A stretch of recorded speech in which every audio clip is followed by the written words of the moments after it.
saludándole en el amor del Señor, deseando ricas y abundantes bendiciones del cielo hacia sus vidas. Ha llegado la hora de compartir el devocional, el pancito diario de vida que tanto bien hace a nuestras almas. Continuamos y avanzamos con nuestra sección estudiando un libro en 3 partes. El libro es la epístola a los Hebreos. Y estamos en esta temática de descubriendo la riqueza de Hebreos. Y quiero hacer un pequeño redondeo de contenido en la del anterior para ya estar pasando a lo que nos compete el día de hoy. El día de ayer veíamos en esta primera parte a Cristo como superior. Cristo como superior. Y decíamos que involucra los primeros, en este caso, 6 capítulos de la epístola, para subdividirla en 3 partes. Y nos decía que, en primera instancia, obviamente el Señor Jesucristo es superior a los profetas. Cristo superior a los profetas. Y eso lo vemos, obviamente, capítulo 1, versículos 1 al 4, en donde podemos resumirlo así: Cristo es la mayor y final revelación, por muy buena que fue la revelación de los profetas, y Cristo pasa a ser en este sentido el profeta escatológico. ¿Por qué? Porque con él se cierra la revelación. Ya no hay más revelación para lo que es la Biblia, el canon, con la manifestación y las palabras del Señor Jesucristo. De él habló el Antiguo Testamento y de él se escribió en el Nuevo Testamento. Por eso él, técnicamente hablando, se reconoce teológicamente como el profeta escatológico, pero mayor que profeta porque él es Dios en carne. Después veíamos, y esto es en extenso, yo ayer fui bastante breve, Cristo mayor que los ángeles, y eso es capítulo 1, versículo 4, hasta el capítulo 2, versículo 18. Y hay varios factores, y siempre yo planteo esto de que Cristo es superior en obra y en oficio, en eso estamos claros, pero especifiquemos algunos puntitos importantes. Los ángeles en el Antiguo Testamento, por ejemplo en el caso de Job, son reconocidos como hijos de Dios, pero con minúscula. Son similares a nosotros somos hijos de Dios, creados y adoptados. Los ángeles son hijos de Dios creados. Y me refiero a los ángeles en general, pero ahora los que permanecen como santos ángeles. En cambio, Cristo el Señor es creador, es Dios en la carne, es creador y no ser creado. Y aunque vino, como decíamos ayer, en debilidad humana, vino también al mismo tiempo en perfección humana como el postrer Adán. Y pasa a ser superior en todo sentido. Es más, dentro de lo que se llama las cristofanías, en el Antiguo Testamento había un ángel muy especial que no era otro más que Cristo el Señor antes de encarnar, interactuando con los hombres del Antiguo Testamento. Y ese es el ángel de Jehová. Y todo indica que es una manifestación del Señor Jesucristo antes de tomar carne. Eso es una cristofanía. Hoy vamos a ver a otra, que es Melquisedec. Bien. Y él sí, ese ángel no creado sino una manifestación de Cristo el Creador, sí recibe adoración, habla en nombre de Jehová y tiene la preeminencia junto con Dios. Fíjese que ningún ángel del Nuevo Testamento puede ni debe recibir adoración.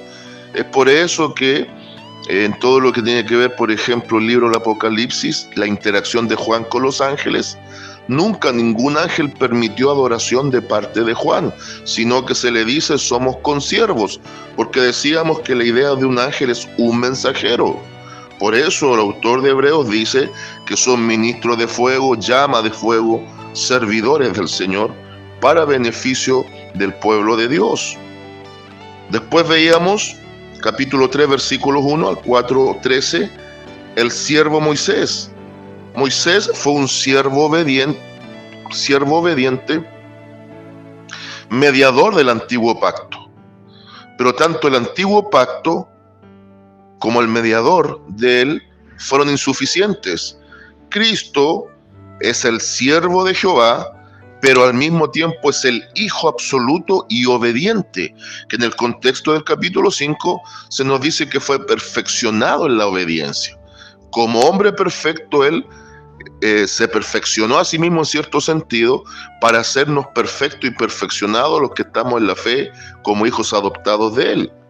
Nuestra perfección no es absoluta, nuestra perfección es hacia una madurez. Y finalmente, Cristo es superior al sacerdote Aarón, y eso es lo que vamos a ver ahora. En esta sección vamos a explicar el porqué. Capítulos 4, versículos 14, hasta el capítulo 6, versículo 20, donde Aarón fue un sacerdote y ministro antiguo testamentario que obviamente oficiaba todos los ceremoniales necesarios, pero lo tenía que hacer constantemente, día tras día. Y ahí está la idea del sacrificio de las 9 de la mañana, el de las 3 de la tarde. Cristo, por su parte, es el sacerdote que ministró presentando su propio cuerpo como ofrenda. Por eso es muy superior. Y Él muere cumpliendo ambos sacrificios. Es crucificado a las 9 de la mañana, y expira a las 3 de la tarde cuando entrega su espíritu. Y los detalles de los evangelios son precisos. Bendito sea el nombre del Señor. Y finalmente, en este repaso de lo anterior, no se olvide que se nos hablaba de 5. Incluso me he dado el tiempo de anotar aquí en algunos apuntes. A mí me gusta mucho fluir y mucho de lo que entrego es fluyendo, pero hay ciertas apreciaciones que tengo que anotarlas. Y fíjese que dentro de estas advertencias o exhortaciones sublimes, teníamos en el 2, 1 al 4, no alejarse de la palabra, permanecer en ella, el sentido de permanencia en la palabra. Del 3:7 al 4:13, no dudar de la palabra. El problema es que esto nos va a llevar, y Dios nos libre, a no endurecerse contra la palabra. 5:11 al 6:20.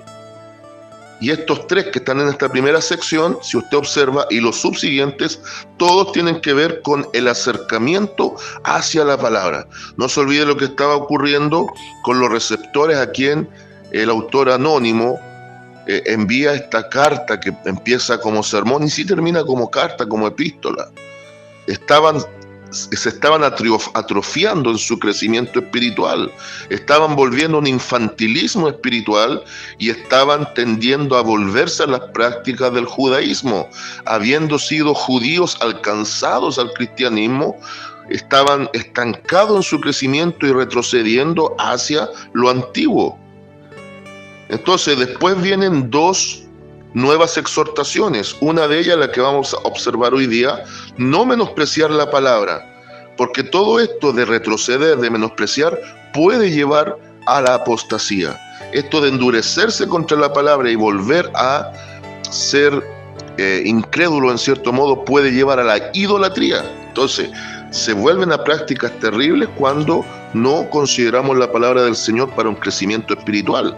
Nos atrofiamos. Esa es la gran advertencia, que no necesariamente tiene que ver con pérdida de salvación, como a veces se enfoca. El énfasis del escritor, más que hablar de una pérdida de salvación, era apuntar a que estos receptores del mensaje avanzaran y no se quedaran estancados. Por eso en 6:1 de Hebreos, ahí está el mensaje central. El tema central es la superioridad de Cristo, pero el mensaje central es: no te quedes estancado, no te quedes en la infancia espiritual, avanza y vamos hacia la perfección de la madurez espiritual en Cristo. Y la última amonestación, que la vamos a ver mañana con la ayuda del Señor, amonestación, exhortación, advertencia, todo aplica, la tenemos en el capítulo 12, versículos 14 al 19. No desobedecer la palabra, no desobedecerla. Bien, habiendo hecho este repaso, vamos entonces a lo del día de hoy. Estamos descubriendo la riqueza, obviamente, espiritual y de consejería doctrinal y práctica en la hermosísima epístola a los Hebreos. Estamos en la parte 2 y hoy vamos a meditar bajo el título: un sacerdocio superior. un sacerdocio superior. Y comprende los capítulos 7 al 10 de Hebreos, pero tendremos nuestra lectura central en dos pasajes. Primero, 7:11 al 22, y después vamos a dar un redondeo en 8:1 al 7. Capítulo 7, versículos 11 al 22 en nuestro texto base. Y después vamos a redondear algo en capítulo 8, versículos 1 al 7. Busque entonces Epístola a los Hebreos, capítulo 7, versículos 11 al 22. Busque.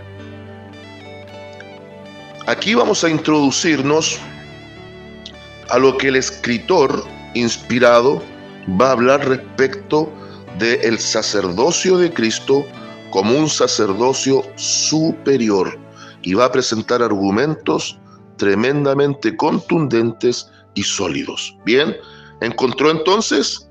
Perfecto, daré lectura a Hebreos capítulo 7, versículos 11 al 22, en el poderoso nombre del Señor Jesucristo, para la comunión de Padre, Hijo, Espíritu Santo, y la palabra de nuestro Dios dice de la siguiente manera: si pues la perfección fuera por el sacerdocio levítico, porque bajo él recibió el pueblo la ley, ¿qué necesidad habría aún de que se levantase otro sacerdote según el orden de Melquisedec, y que no fuese llamado según el orden de Aarón? Porque cambiado el sacerdocio, necesario es que haya también cambio de ley. Y aquel de quien se dice esto es de otra tribu, de la cual nadie sirvió al altar. Porque manifiesto es que nuestro Señor vino de la tribu de Judá, de la cual nada habló Moisés tocante al sacerdocio. Y esto es aún más manifiesto, repito, y esto es aún más manifiesto. Si a semejanza de Melquisedec se levanta un sacerdote distinto, no constituido conforme a la ley del mandamiento acerca de la descendencia, sino según el poder de una vida indestructible. Bendito el nombre del Señor. Pues se da testimonio de él: tú eres sacerdote para siempre, según el orden de Melquisedec. Referencia, Salmos 110, versículo 4. Queda pues abrogado el mandamiento anterior a causa de su debilidad e ineficacia, pues nada perfeccionó la ley, y de la introducción de una mejor esperanza por la cual nos acercamos a Dios. Y esto no fue hecho sin juramento, porque los otros ciertamente sin juramento fueron hechos sacerdotes, pero este, con el juramento del que le dijo, juró el Señor y no se arrepentirá: tú eres sacerdote para siempre, según el orden de Melquisedec. Referencia, Salmo 110, versículo 4, nuevamente. Por tanto, Jesús es hecho fiador de un mejor pacto. Amén. Gloria sea el nombre del Señor. Y esa palabra fiador es clave. Aleluya. Fiador es clave. Y voy a comenzar desde ahí. Ya tenemos el primer gran indicativo, a pesar de que todo lo deja claro y lo vamos a esclarecer más todavía, pero que sea fiador del nuevo pacto no es menor, porque la palabra fiador tiene que ver con fianza, tiene que ver con la palabra fianza, tiene que ver con prenda de garantía, tiene que ver con alguien que da respaldo, alguien que también mire, en algo tan sencillo, cuando no tenemos dinero para acceder a comprar algo, vamos al negocio a pedir fiado. Eso todo lo entendemos. Y hay muchas formas de decirlo coloquialmente. Anóteme al libro, anóteme al cuaderno, deme folio. Hay muchas formas. Pero la idea es no que nosotros podamos pagar algo por ahora. Esa es la idea natural, terrenal.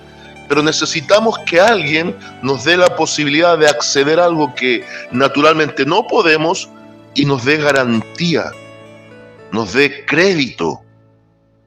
Bien, Cristo hizo algo mayor que eso, por eso es fiador, porque Él nos abrió una posibilidad de herencia eterna y en base a la propia obra hecha por Él.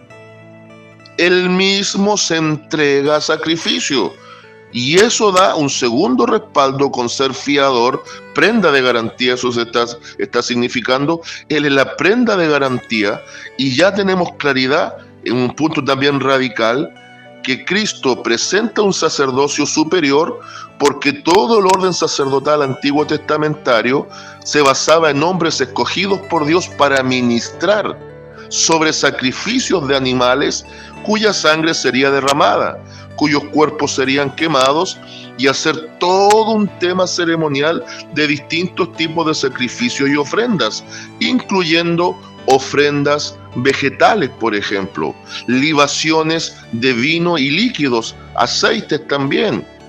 Pero las ofrendas principales por expiación o cubrir pecados era sacrificios de animales, sacrificio continuo.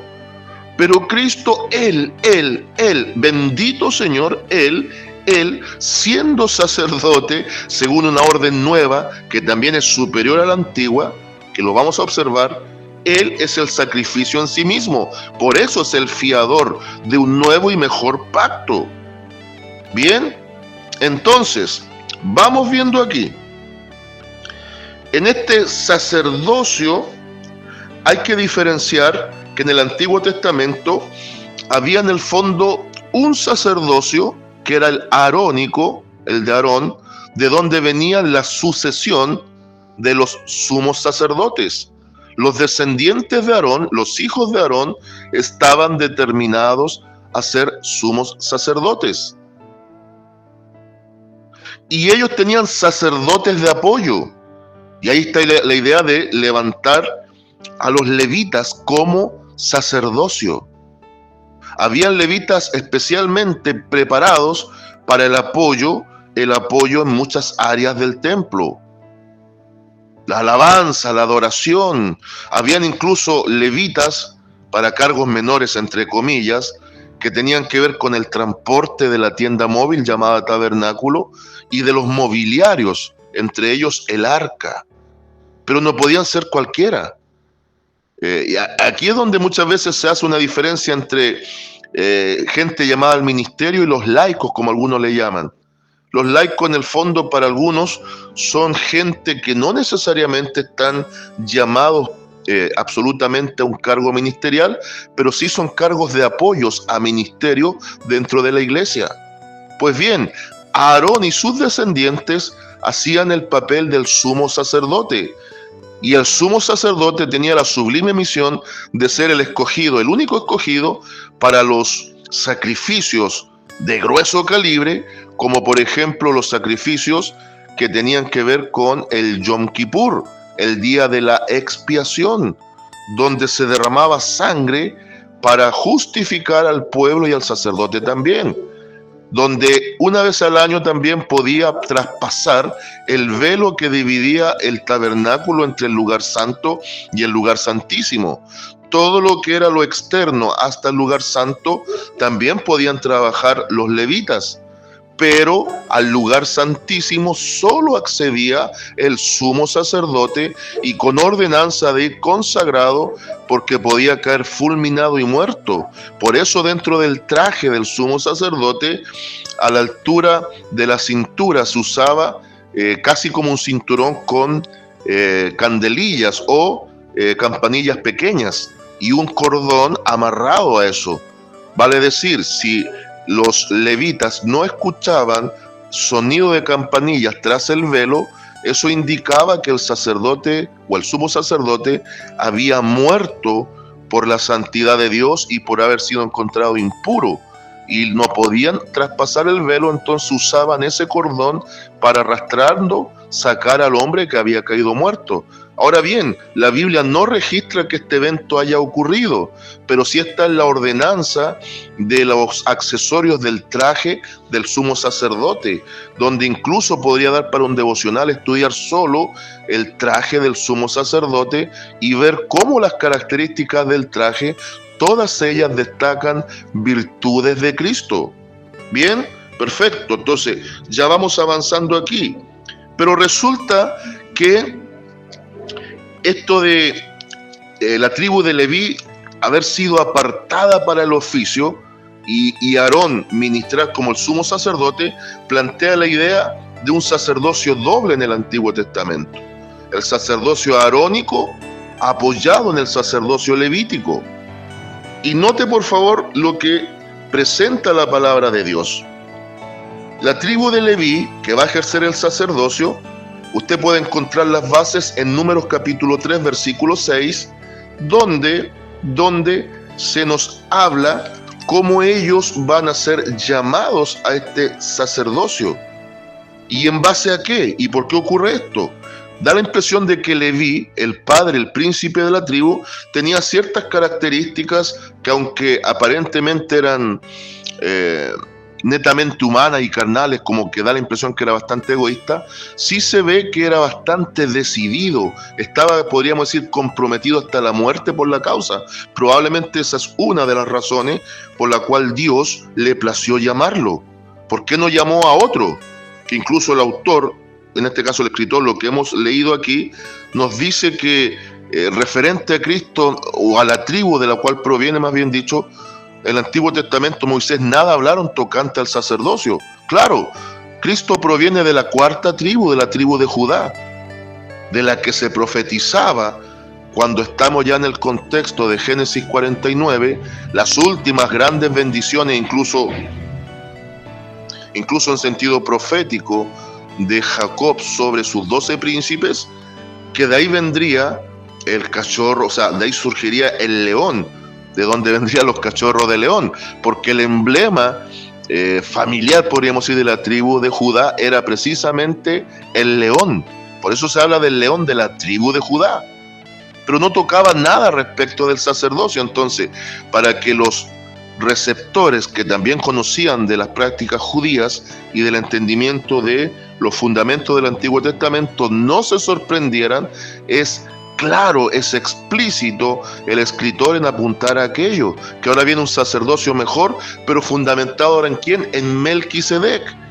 Pero en cuanto al sacerdocio levítico, Éxodo 32, versículos 26 al 28, nos hablan de cómo se revela al pueblo a través del tema del becerro, pero cómo los de Leví apoyaron al juicio que venía sobre los perversos a Moisés. Entonces, en esa idea del apoyo a Moisés, también tenemos una posibilidad de entender por qué Dios los considera, por qué Dios los aparta para el sacerdocio. Así también la idea de haber sido apartados, búsquelo en casita, analícelo, Números capítulo 8, versículos 5 al 26. Ellos fueron apartados para el oficio. Y Deuteronomio capítulo 18, versículos 1 al 8, nos habla de que ellos no reciben herencia de tierras. Y en sustitución de no recibir herencias de tierra, porque están llamados al ministerio, es como que dijésemos, está pasando lo que pasa con un pastor que está siendo llamado a tiempo completo, a tiempo total, dejar el área material para dedicarse de lleno y de pleno al área ministerial, reciben el sostenimiento del pueblo.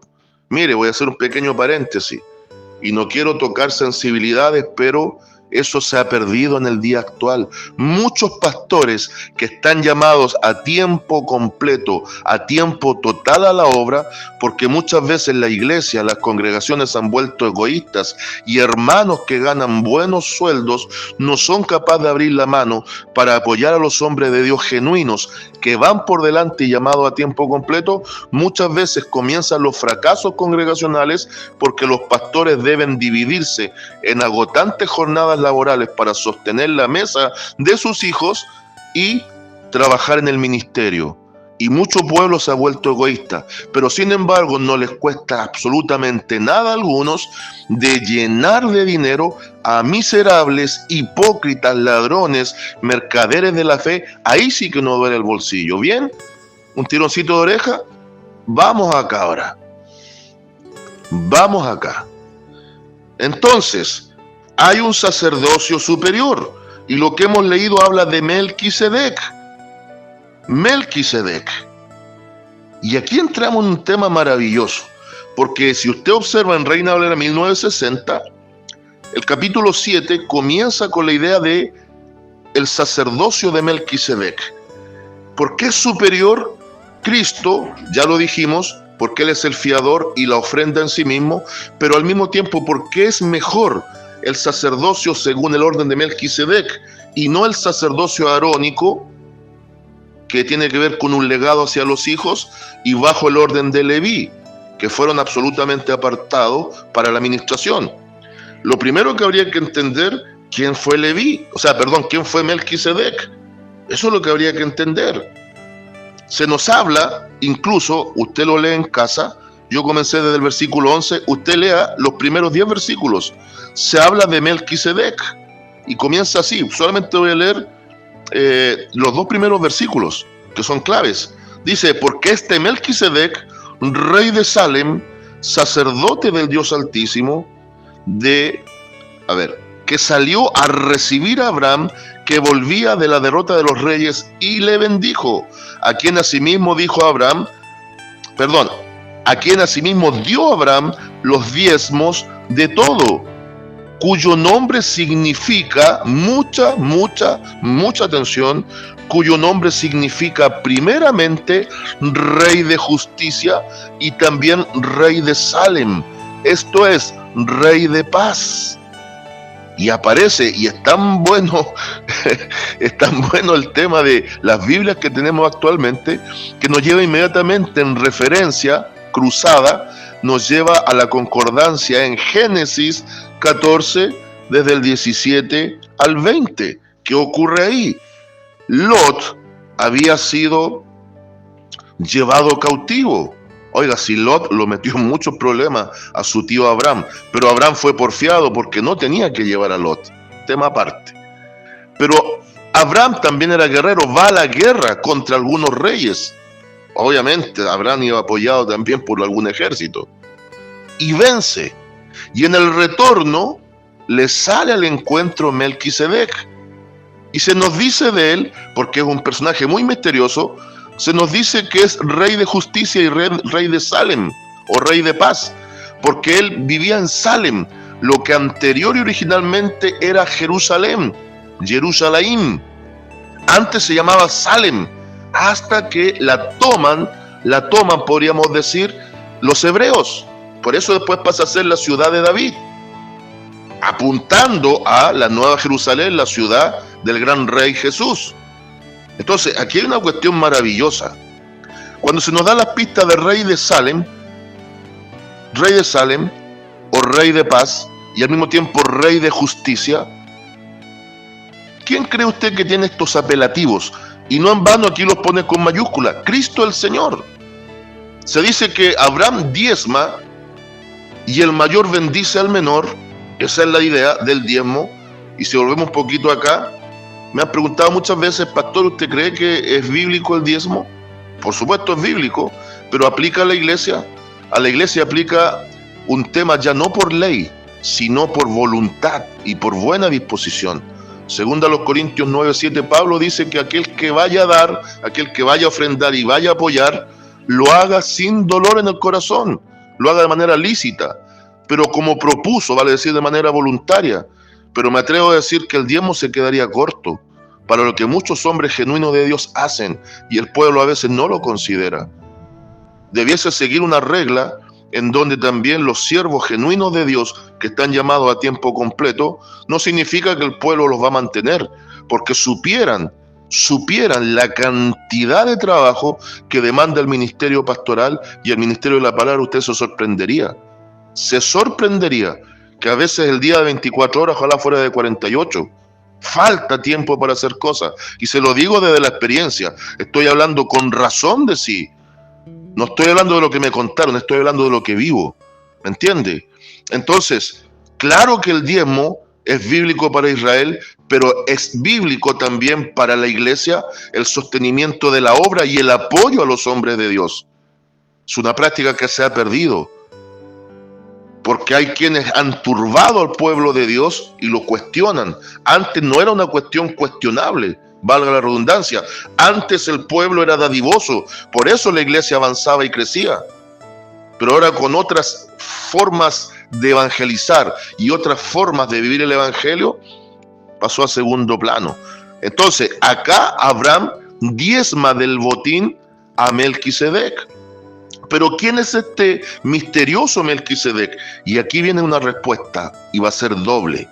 Cristo el Señor, en el Antiguo Testamento, aquí como interactuó con Abraham, no solo interactuó con Abraham, sino con muchos hombres de Dios del Antiguo Testamento, y lo hizo a través de dos llamadas teológicamente cristofanías. ¿Qué es una cristofanía? Es una manifestación del Señor Jesucristo antes de tomar carne, antes de encarnar, como el humilde carpintero que nació en Belén y se crió en Nazaret. Él ya había interactuado con hombres del Antiguo Testamento, pero primero lo hizo de una manera muy especial, así como Melquisedec lo hizo como el ángel de Jehová. Ese es el ángel teofánico, la manifestación visible de Dios en el Antiguo Testamento.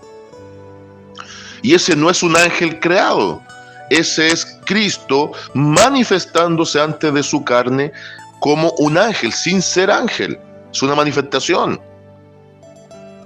Por eso Cristo es superior a los ángeles también. Bendito el Señor.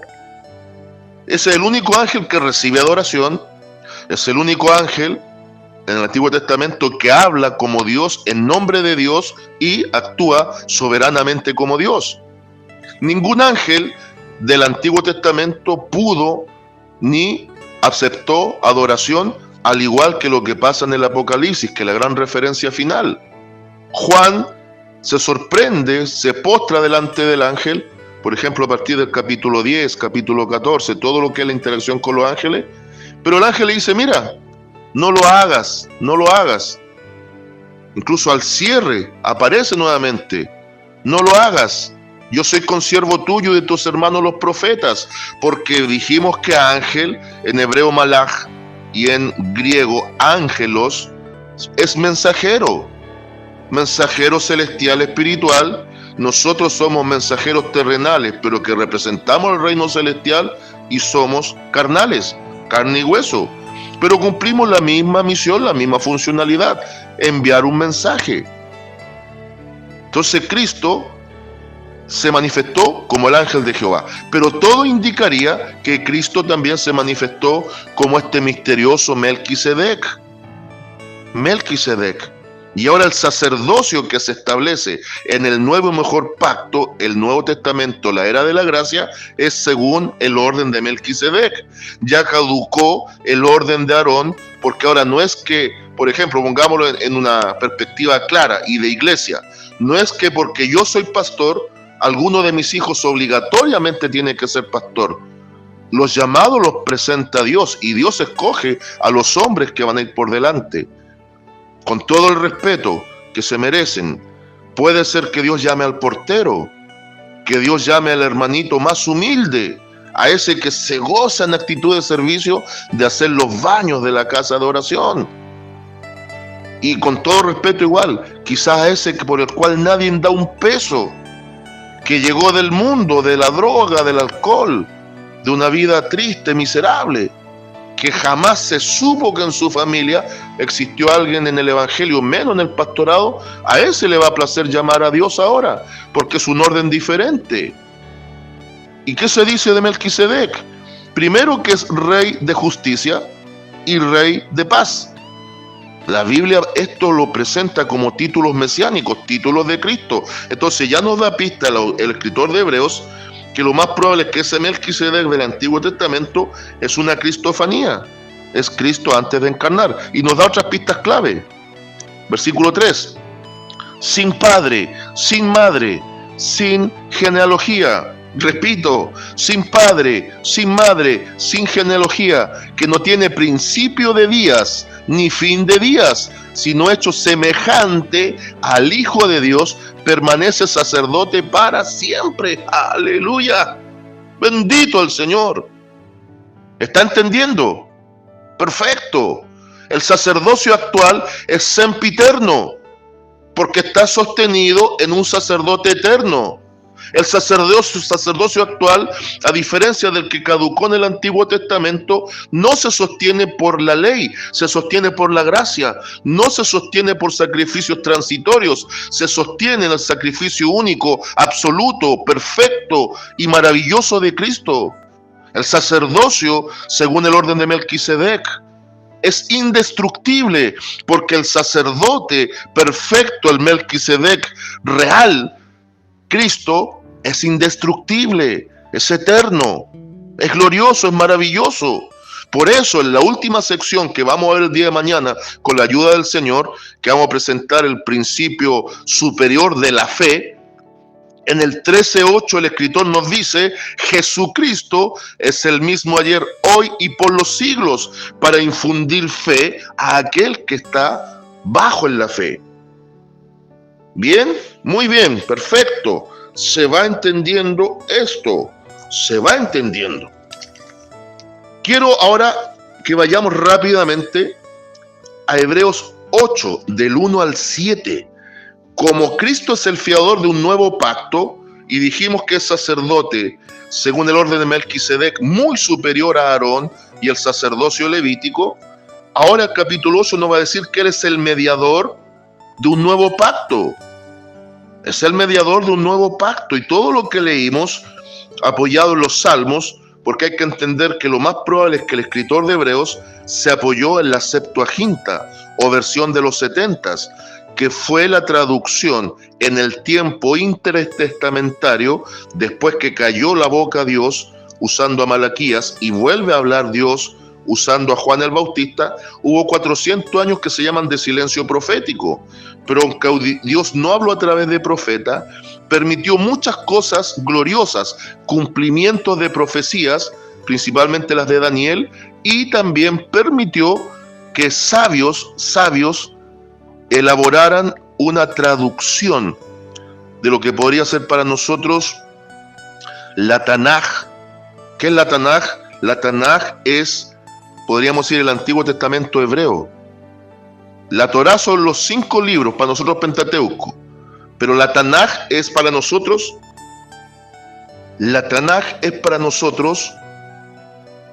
el Antiguo Testamento. Y Dios permitió que se tradujese desde la lengua hebrea al griego. Y muchos de los escritores del Nuevo Testamento, incluyendo el apóstol Pablo, da la impresión de que se apoyaron en esta versión bíblica. ¿Por qué se llama la versión de los 70? Porque 70 sabios compilaron esta Biblia extraordinaria, la Septuaginta. Entonces, se apoya en los dichos de los salmos. Obviamente en ese tiempo no habían subdivisiones como las tenemos ahora en capítulos, versículos y todo, pero las referencias son esas. Se habla de Cristo, Salmo 110:4, tú eres sacerdote para siempre, eterno, según el orden de Melquisedec. Después hay un juramento dentro del mismo pasaje: juró el Señor y no se arrepentirá, tú eres sacerdote para siempre, según el orden de Melquisedec. ¿Qué pasaba con los sacerdotes del Antiguo Testamento? Ya lo dije, continuamente sacrificaban. Pero ¿qué pasa con Cristo? Él es el mediador del nuevo pacto. Vamos a leer los primeros 7 versículos. Dice: ahora bien, el punto principal de lo que venimos diciendo es que tenemos tal sumo sacerdote, el cual se sentó a la diestra del trono de la majestad en los cielos, ministro del santuario y de aquel verdadero tabernáculo que levantó el Señor y no el hombre. Pausa. ¿Qué santuario? ¿Qué tabernáculo? Allá usted tiene que ir a 1:14 de San Juan, que ayer también lo hablé. Dice que Cristo vino en la plenitud de gracia, de espíritu, de deidad, todo Dios, todo hombre. Y Dios lo hizo y habitó, y Dios permitió que viniese y lo hizo que habitase en medio de su pueblo. Lo que pasa es que en el 1:14 nosotros podemos traducir así desde el griego. Cristo es el tabernáculo de Dios entre los hombres. Y así como el tabernáculo en el desierto representaba que ahí Dios habitaba en medio de su pueblo con su presencia prometida. Cristo es la presencia prometida y habitó entre su pueblo. Con la diferencia que lo que ocurría en el Antiguo Testamento, y por eso todo esto es mejor en el Nuevo, mejor sacerdocio, mejor pacto, ahora, a través de la bendición que vino por medio de Israel, ahora la bendición de la presencia prometida de Dios en la persona del gran tabernáculo Jesucristo es desde Israel hacia el mundo. Por eso San Juan 4:22 dice: la salvación viene por los judíos. Viene Cristo por los judíos y la Escritura por medio de los judíos. Y dice que en su propio cuerpo es el verdadero sacerdocio, pero que ahora está en el trono en la majestad de los cielos.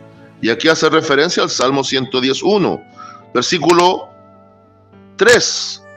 Porque todo sumo sacerdote está constituido para presentar ofrendas y sacrificios, los que le decía hace un ratito atrás.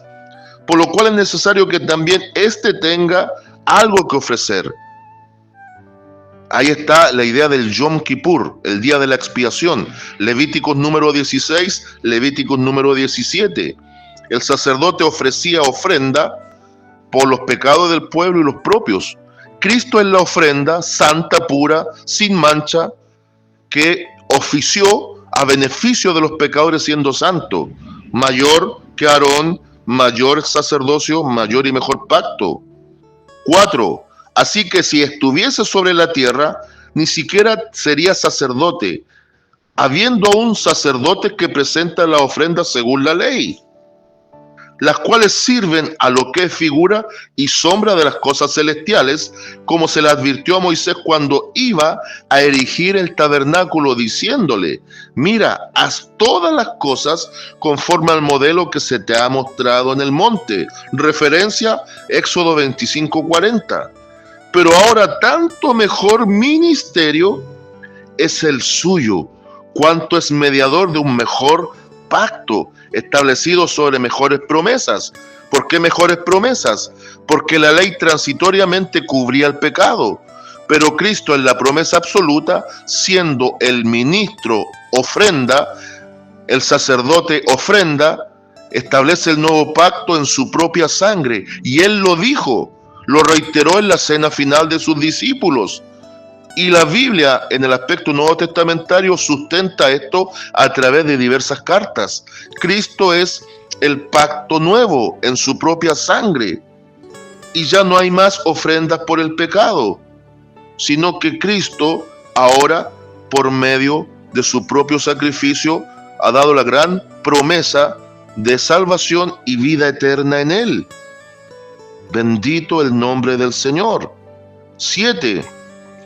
Porque si aquel primero hubiera sido sin defecto, ciertamente no se hubiera procurado lugar para el segundo. ¿Por qué el pacto nuevo igual es mucho mejor? Porque el antiguo cubría momentáneamente el pecado. Cristo, dice Juan el Bautista de él, San Juan 1:29 y San Juan 1:36, he aquí el Cordero de Dios que quita el pecado del mundo. No hay punto de comparación. El sacerdocio, según el orden de Melquisedec, es superior a todo tipo de sacerdocio antiguo testamentario. Cristo es superior a Aarón y al sacerdocio antiguo testamentario en persona y obra, porque el del antiguo bajo la ley cubría temporalmente, por eso tenía que haber un sacrificio continuo. Cristo muere como la ofrenda perfecta. Y mire, vamos a ir concluyendo haciendo una secuencia para que le quede muy claro. El capítulo 7 nos va a hablar de un mejor orden sacerdotal, el del Melquisedec y no el de Aarón. El capítulo 8 nos va a hablar de un mejor pacto, no el del Antiguo Testamento, sino el del Nuevo Testamento. El del Antiguo Testamento estuvo basado en la ley, el del Nuevo en la gracia. Por eso 9:22 de Hebreo dice que casi todo es purificado según la ley con derramamiento de sangre. Pero sin derramamiento de sangre no hay expiación por el pecado, que es la expiación, el quitar las culpas. Pero después nos dice, capítulo 10, versículo 10 al 12, que Cristo es el sacrificio absoluto, final, hecho una vez y para siempre, donde ya no hay más necesidad de sacrificio por el pecado. Por eso el capítulo 9 nos habla de un mejor santuario, el celestial y no el terrenal. ¿Cuál es el real santuario?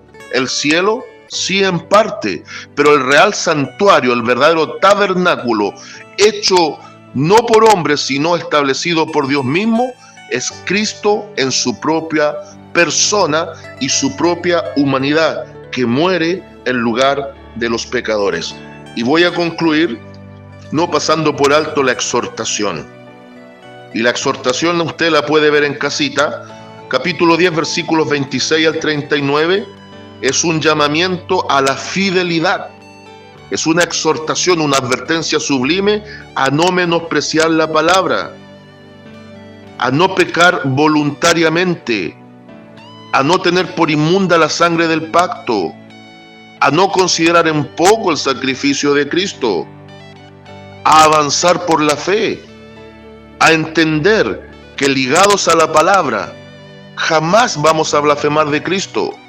El gran cuidado y uno de los grandes énfasis del escritor es que no nos atrofiemos espiritualmente, que no sigamos en el infantilismo espiritual y que vayamos a la madurez espiritual, pero siempre también con la claridad de nosotros de avanzar también en fidelidad a lo que es la palabra del Señor.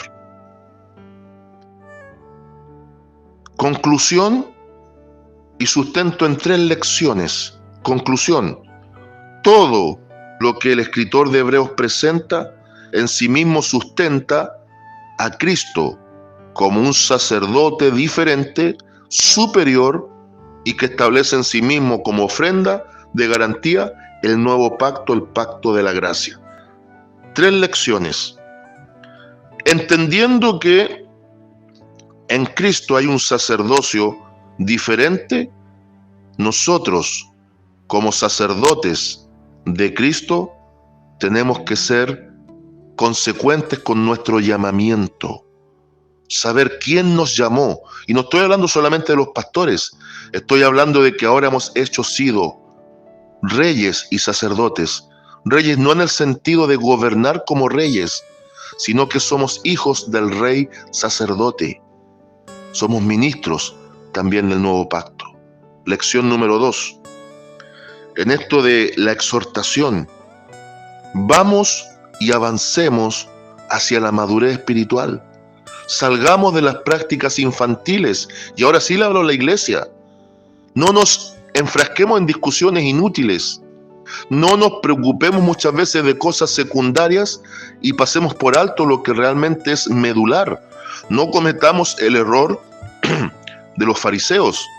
Cuidado con que estemos colando el mosquito y tragando el camello. Cuidado con ser hiperlegalistas, que a veces nos fijemos solo en la apariencia externa, sin analizar lo que está en el corazón. Y cuidado con ser liberales, pensar que como estamos en la gracia, tenemos chip libre, tenemos posibilidad de hacer cualquier cosa. No, por algo hay grandes advertencias en esta carta extraordinaria. Y lección número 3.